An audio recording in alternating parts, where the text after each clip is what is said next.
Police scour the neighborhood where the suspect was last seen. They're actively searching. Urgently looking for any new information about the gunman on the loose, releasing photos of a person of interest describing him as college-aged, saying he blended into the crowd at Utah Valley University. We have tracked his movements onto the campus, through the stairwells, up to the roof, across the roof to a shooting location. In the panicked moments after Charlie Kirk was shot, smartphone video captured new clues. In this short clip, you can see what appears to be someone on that roof running away. Authorities say the gunman fled, ditching his weapon, which is now in their possession. It is a high-powered bolt-action rifle. Investigators have also collected footwear impression, a palm print, and forearm imprints for analysis. Kirk is survived by his wife and 2 young children. The controversial political activist embraced far-right beliefs. And I was basically outlining what are biblical principles for a marriage straight from Scripture. And I said, wives, submit to your husbands. So against the natural law, and dare I say, a throbbing middle finger to God, is the transgender thing happening in America right now. He is being remembered as a leader within the MAGA movement. Charlie, we love you. We know that you have heard the Lord's words. President Donald Trump personally offered condolences to the family. I spoke to Erica, his wife, and we had a long talk, and she's devastated.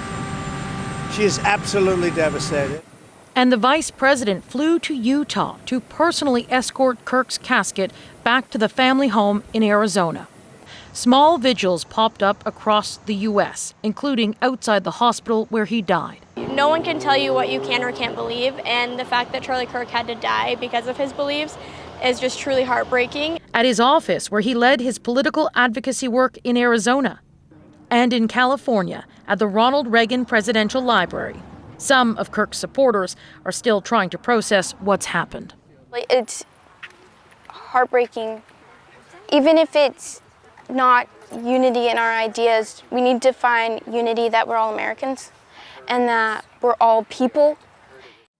FBI Director Kash Patel has now arrived in Utah with his deputy, and they've actually just released new video showing the suspect moments after the shooting took place, and we can show some of that to you now.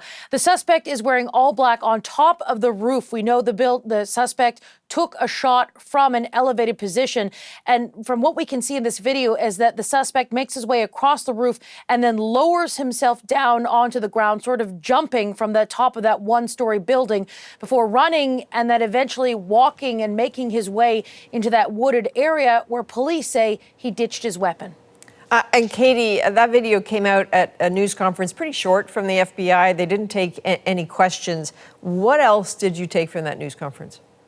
Well, it's very clear that they're having a difficult time trying to identify this suspect. It has been a significant challenge. With every hour that passes, it becomes harder and harder to try and track down this person. It gives them more time to get away.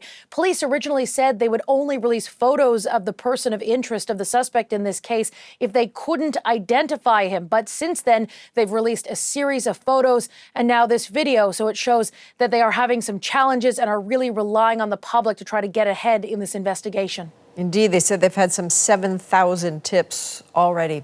All right, that's Katie Simpson in Washington. Thank you.